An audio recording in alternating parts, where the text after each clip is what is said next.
Coming up on Chapman News, trouble for OC's largest newspaper. We'll tell you how financial problems will be affecting their future. Plus, the cost of living is higher than ever in Orange County. We crunch the numbers. And we look back and remember the earthquake that rocked Northern California 25 years ago today. Dr. Ramesh Singh joins us live in the studio. It's Friday afternoon and there are no kids here at this elementary school. Find out why coming up on Chapman News.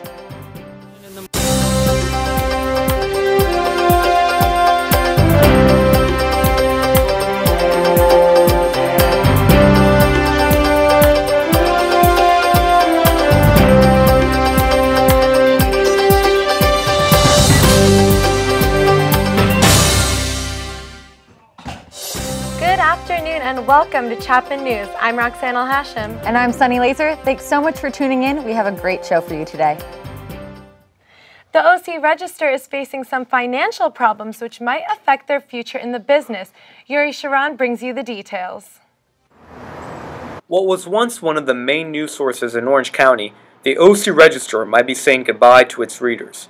The company is currently in debt with the LA Times, owing the major newspaper a whopping $3.5 million in missed payments. With the number of newspaper readers going down every year, the OC Register has been facing many financial hardships recently, leading to many workers being laid off. The growing amount of people going from print to online news has also affected the company. I read my news online or watching television in the morning, and usually my newspaper articles that I seek out are from social media. Things that people have posted or things that I actively seek out. I read the OC Register often, so I believe that because of the debt, OC Register should sell everything. This isn't the first time the OC Register has been struggling financially. Back in 2013, they missed their first payment to the Times, and only in June of this year did the Register make their first payment of only $400,000, far from a $3.5 million total debt. Rumor has it Aaron Kushner, OC Register's owner, will soon be selling the company and ultimately getting rid of his debt. From Santa Ana, Yuri Sharon, Chapman News. The LA Times just confirmed they will be suing the OC Register for their missed payments, and it seems like all of this will only be settled in court. The cost of living in Orange County is already one of the highest in the state, and it looks like it may just continue to increase. Rent for large OC apartment complexes have hit an all-time high last month at an average of $1,765 a month. Cost of rent has risen by 3.3% since last year. Orange County has the fifth highest rent in California metro areas. Seal Beach residents and animal rights activists clashed at a city council meeting on Monday. The two groups are at odds with authorities about trapping and killing coyotes. The euthanization of coyotes is in response to many reports of people losing pets to coyote attacks in Seal Beach and Orange County areas. Despite protests, authorities have extended the coyote killing campaign for 3 more weeks in an attempt to bring the numbers down. We've been involved with the Great Shakeout for the last 4 to 5 years. We evacuate leather bee, and we always use it to test our communication system, so our Panther Alert. The library is very involved, so they evacuated everyone very systematically. I just want to encourage everyone to continue to sign up for Panther Alert so that they get the notifications and get instructions when we have incidents. Chapman participated in the Great California Shakeout at 10:16 a.m. Thursday. Leatherby Library halted all studying and classes in order to participate in this important exercise.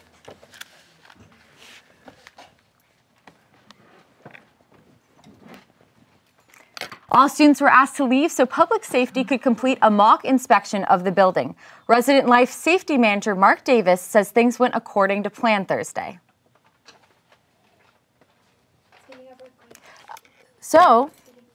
And speaking of earthquakes today marks the 25th anniversary of the Loma Prieta earthquake, one of the most destructive earthquakes in California. The 6.9 earthquake lasted 15 seconds and changed the Bay Area forever. Joining us today is Dr. Ramesh Singh, professor of the School of Earth and Environmental Sciences at Schmid College. Thank you for being here, Dr. Singh. It's so good to have you. So, You've written many articles and books about earthquakes, and one specifically about forecasting earthquakes. But is it really possible to forecast an earthquake? It is really very difficult to forecast an earthquake right now. But we are all trying very hard to understand what are the parameters really sensitive for the earthquakes. Okay? And USGS is making really very good effort. Lucy Jones, who is a scientist, okay, right now she's working, and it is all depending upon the seismic waves, okay. So she's trying to alert people based on that, okay. Otherwise, people, they try to understand and they monitor so many parameters, they have not been successful. And is there any way we can predict where the next one will hit? No, it is really very, very difficult, but we know what are the areas can the earthquake can occur. And in California, we are trying to monitor all kinds of parameters, okay, using the borehole, using the surface, and GPS, the global positioning system, which provides where are the stresses are built up, okay. And we have so many fault lines, and the fault lines are the sources for the earthquakes. So with so many fault lines, especially lying in California, do you think California is prepared for the next earthquake at all? California is, I don't think it is prepared, and so many people, they are living, and I don't think everybody is aware of earthquakes, when the earthquakes are occurred, which are areas which are more vulnerable, okay, and we should try to have a program in the colleges, in the schools, in the universities, okay, so that people should understand about the earthquakes and its. And you brought an image for us today. Yes. And what does that entail? It was the earthquakes in the past 30 years? Yes, that is the earthquakes located, occurred from 1989 to now, you see. And any students can work on this earthquake data, which is freely available from USGS, okay, and want to know what is the distribution of the earthquakes and how many earthquakes have occurred and what are the chances for future. And besides taking courses in college or just special events to help preparation, is there anything we can do at home to prepare? Yes, I would like to see a map, fault line maps, and what we should do on the campus. We should have a poster, we should have board, and I would also like to say that there are shopping malls and the people, they spend a lot of time there, and we should have a big poster there so that the people should get aware of that. And say an earthquake happened right here, right now. Do you think this desk right here would suffice in protecting us from all the lights above and everything like that? No, not at all. Not at all. So we're all in danger, is basically what's happening. Where are you supposed to go? What is the best place to go if an earthquake happens? Look, depending upon time, if the time permits, you should go out of the building, okay? Otherwise, you should try to see at the corner, okay, under the table, hide. I remember when I was in elementary school, one of the big things was to get in the bathtub and try to put a mattress over you. Have you heard of that one? No. I think during an earthquake, to pull a mattress with you out of your own bedroom and try to cover you. I think that was one of the most ridiculous things. Yeah, if you can cover your head, if you can cover your body, that will really help you. Just protect yourself. Yes, in a way. protect yourself. Well, Dr. Singh, thank you so much for being here. Thank you. It has been a pleasure. I feel a little bit more prepared about a little earthquakes. bit. I feel a little dangerous sitting now we here know right we now. can't sit here. Happen. Run outside. But yes, thank you so much for being here. Thank you very much. Thank you so much. Yes. Up next, asbestos concerns shut down 3 local elementary schools. We'll tell you what the district is doing to get the kids back in the classroom. Also, there's a new addition to the business school that plans to launch entrepreneurs into their futures. We're expecting 3 to 4 foot waves this weekend. More on weather after the break. You're watching Chapman News, Orange County's news leader. You sure you don't want some? It's chamomile. Listen, you are extremely terrifying. Just the scariest undead subhuman thing on TV, and I really mean that. But I am worried that you could give my kids nightmares if they see you, so I'm gonna have to block you. So that's it. Oh, and tell the zombies they're blocked too.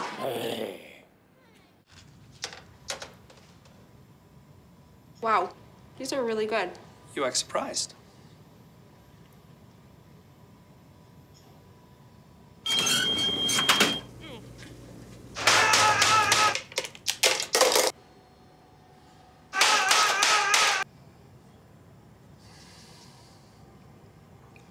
Practice makes perfect. You don't have to be perfect to be a perfect parent. There are thousands of teens in foster care who don't need perfection. They need you. I've got a job to do today. I've got a job to do today.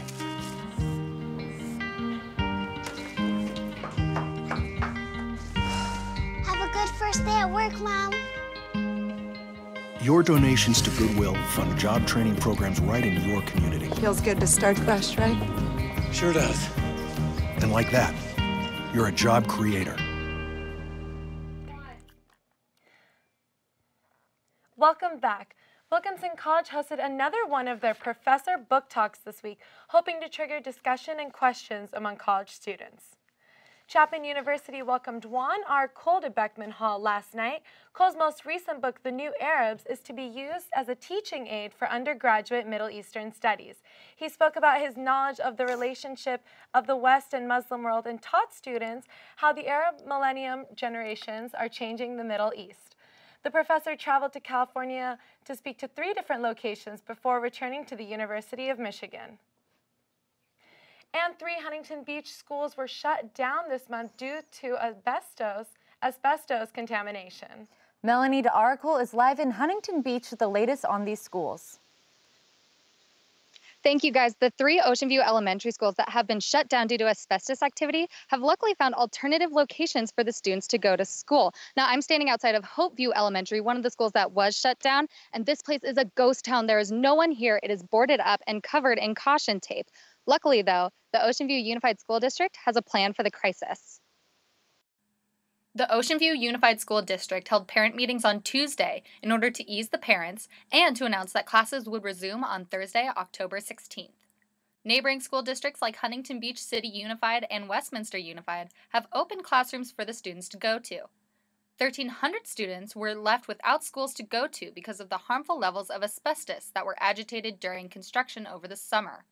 Now the schools are deserted, and instead of the sounds of children's laughter and play, there's nothing. The Ocean View Unified students missed a total of 8 school days while the district worked on class relocation. As of Tuesday, 8 different schools will host the classes while the asbestos removal process continues. Asbestos is a known carcinogen that can cause lung cancer and mesothelioma. It's usually activated by heavy activity like earthquakes, but in the case of these schools, it was activated by construction. The cleanup process can take anywhere from 5 to 10 weeks to complete, but thankfully the students are back in school as of yesterday. Now, I tried to find someone to interview for you guys, but as you can see, no one's here. Reporting from Huntington Beach, I'm Melanie DeAracle, Chapman News. Back to you. Thanks, Melanie. Lots more to discuss on that in the coming days. Breaking news out of San Diego. A San Diego State University freshman died, possibly from meningitis. SDSU officials confirmed on Thursday she may have been in contact with as many as 400 students at 2 fraternity parties and anywhere else over the past 2 weeks. The young woman was identified by friends as Sarah Stelzer from Moore Park in Ventura County. She was admitted in the hospital with flu-like symptoms. While meningitis can be serious and deadly, it is not spread through casual contact. A funeral date has not been released. The newly named Beckett Building opened its doors Thursday afternoon to the arduous School of Business's entrepreneurial program of Chapman University. Charlotte Gabois has the story. Chapman entrepreneurs have the opportunity to turn their ideas into a reality with the opening of a new resource. The new building will serve as the program's launch labs, a space where students can collaborate with entrepreneurs in the field, mentors, and other students. It is designed to be a 24/7 intense workspace, which includes conference rooms, kitchens, offices, showers, and walls that can be painted on with new ideas. The new launch labs already have students very excited. I'm here representing my company, Motor.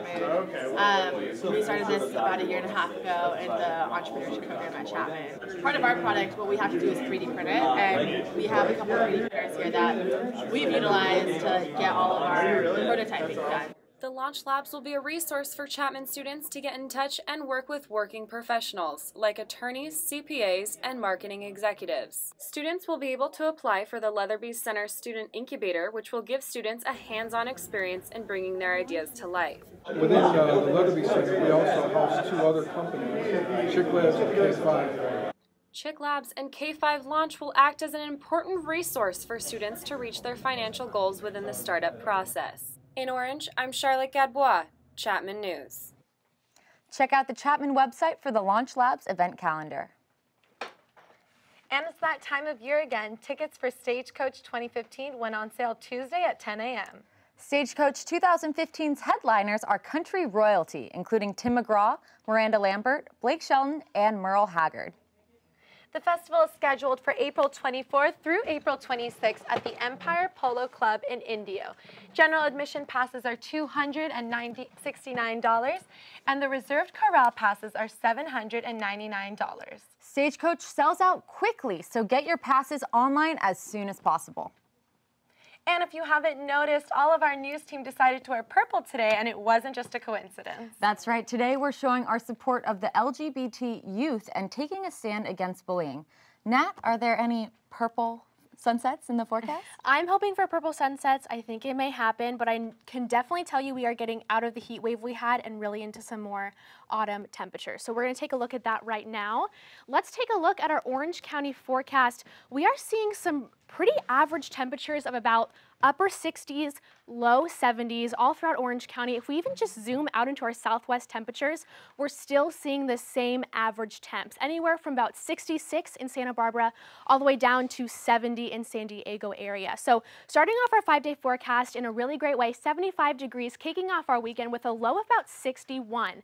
That is, like I said, the theme is kind of this average great temperature, 75, 76 degree highs, 61, 62 with our lows. We may see a little bit of a change on Monday with warmer weather during the midday, but like I said, we're really getting out of that heat wave we had into more moderate temperatures of 75 degrees. Now, we may have had a heat wave of 76 or a high today of 76, but the record high of today in history was 100 degrees in 1989, which was also the same day of the Great Quake, as mentioned before, a 7.1 magnitude on the Richter scale. Now, with earthquakes come waves. So for your surf report today, we really have a great northwest swell bringing in our average waves of 3 to 4 feet, and that is really nice because we have about an air temperature of about 68 degrees, water temperature about 68 degrees, a nice 3 to 4 foot swell coming in,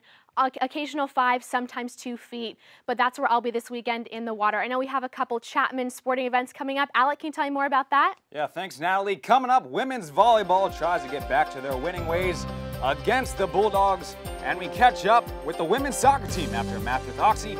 Plus, we take a look back at Chapman Homecoming, the football team. They're raising some eyebrows. All next on the Best Campus Sports Show. You sure you don't want some? It's chamomile. Listen, you are extremely terrifying. Just the scariest undead subhuman thing on TV, and I really mean that. But I am worried that you could give my kids nightmares if they see you, so I'm gonna have to block you. So that's it. Oh, and tell the zombies they're blocked too.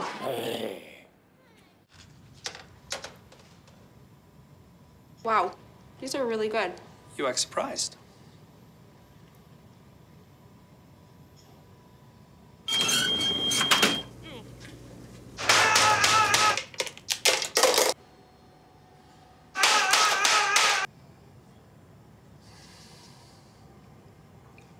Practice makes perfect. You don't have to be perfect to be a perfect parent. There are thousands of teens in foster care who don't need perfection. They need you.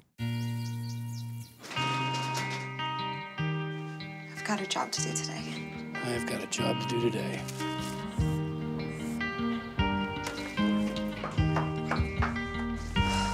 Have a good first day at work, Mom. Your donations to Goodwill fund job training programs right in your community. Feels good to start fresh, right? Sure does. And like that, you're a job creator.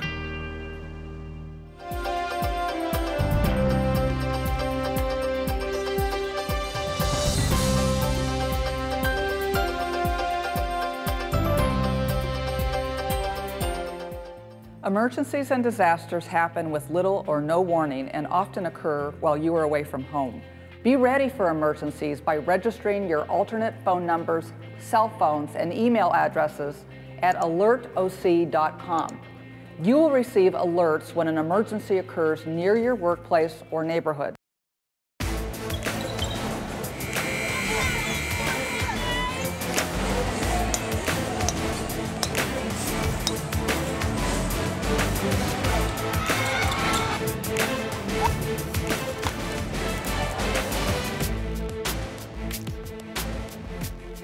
And welcome back. I'm Alec Bochner, and this is the Best Campus Sports Show. We start at the Hut, where women's volleyball took on the Redlands Bulldogs this past Tuesday. Let's roll the highlight. In the first set, it was all Chapman, Val Geiger. She comes up with a big kill to give the Panthers early momentum. You go. No, you go. Fine, I'll go. Later, Chapman doing it on defense as well. Ellen Cleveland saying, nah, making the huge block, sending us to the third set with the Panthers on top. It was then when Chapman threw the hammer down, Michelle Hammer. She wants some hammer time. She gets a big kill, and she says, nah, can't touch this. Some style points for Chapman, but more importantly, they sweep away Redlands 3-0. The women's soccer team has been struggling as of late, and coming off a tie in their previous game, they wanted to add one more to the win column. They hosted Occidental on Wednesday, so let's take a look. Chapman looking to break their 4-game winless streak against the Tigers. The Panthers' defense was tested early. Chapman goalie Christine Kleinow with a nice save, and almost another one right here. And on the other side, it was Rebecca Bortz with an opportunity, but a goalpost got in the way, denying her the score. But then Chapman broke through off the deflection. Rebecca Bortz, she gets her time. She finds the net. Then after that, a scary moment for Chapman as defender Shannon Bowler left the game after a collision, but she was able to walk off on her own power. After that, Oxy tied it up as Alana Hillman scores in the low corner. Bortz tried to respond, but was tackled from behind. A physical battle turns into a tie. Final score, Chapman 1, Occidental 1. Chapman News reporter Adam Mann met up with the team after the game. I think we just need to connect as a team, play to our feet, minimize our mistakes. Now the team looks to go on the road and get a win against Whittier this Saturday. From Wilson Field in Orange, I'm Adam Mann, Chapman News. And last but not least, this past weekend was Chapman's annual homecoming extravaganza. The 5K, the alumni luncheon, the chili cook-off, all of which culminating with Chapman hosting Pomona Pitzer Stagehands on Wilson Field. Let's take a look at the highlight. Fireworks during halftime and during the game, and here's why. The Panthers getting their Houdini on, some trickery here. Stancil to Huizar. A flicker going deep, and they find Sean Myers for a big game. That led to this. Leahy to Jimerson, that's 6. And then it was J-Mac, Jeremiah McKibbins up the gut to the promised land. And here he went from 5-7 to 7-7 with a little bit of help from his teammates. And don't forget the Chapman D off the tip. Osa all day, every day. Ikambare ends up with it. The Panthers shut out the Sagehens. Final score, 58-0. Here's what the team had to say after the game. I played a complete game. And so it was really important to us as a football program that we play a complete game from start to finish. We haven't played our best football this season. You know, defensively, we didn't finish games. So all week we've been fighting, finish games, put in the extra work, go hard. And it showed out tonight in front of, a record-setting crowd, so it was very exciting. And now it's time to take a look at the week ahead in Chapman Athletics. Women's volleyball hosting the Slugs of Santa Cruz tonight at 7:30. Then on Saturday, football looks to extend its winning streak to 4 games when they host the undefeated Oxy Tigers at 7 p.m. And don't forget to wear some pink in support of Chapman Athletics' effort to raise breast cancer awareness. Then on to next week, men's soccer will try to get off on the right foot against Pomona Pitzer. Monday, that's at 7, and men's water polo hoping to utilize its depth as they start Sky at Clay versus Redlands this Wednesday at 4 p.m. Now, as sad as I am to go, it's time for entertainment. I'm no entertainment person, so we send it over to someone who is. Madi Bader, what's happening? The fashion event of the weekend you need to be at. I'm Madi Bader, and I'll tell you when and where coming up. We'll be right back.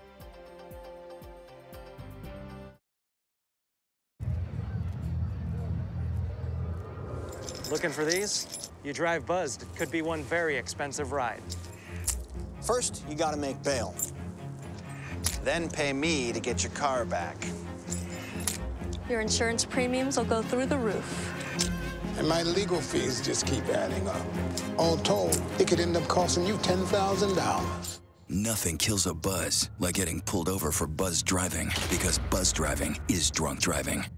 So, I got this new family, and I don't know what it is about this one, but she can't seem to put down that toy all day long. Tap, tap, tap, tap. Oh, and she even talks to it. She talks to that more than she talks to him. What's up, bro? Nice shirt. Who's she talking to? Her mom? She talks to her mom a lot.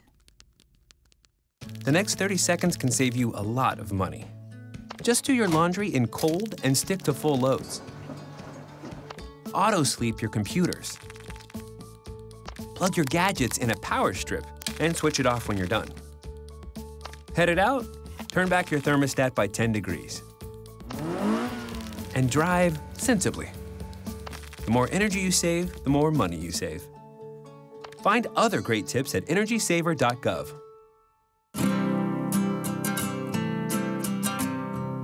Every day across America, excess food is gathered by a network of good people at local food banks, giving hope to millions of children who struggle with hunger. They've earned their wings, and you can too. Together, we can solve child hunger.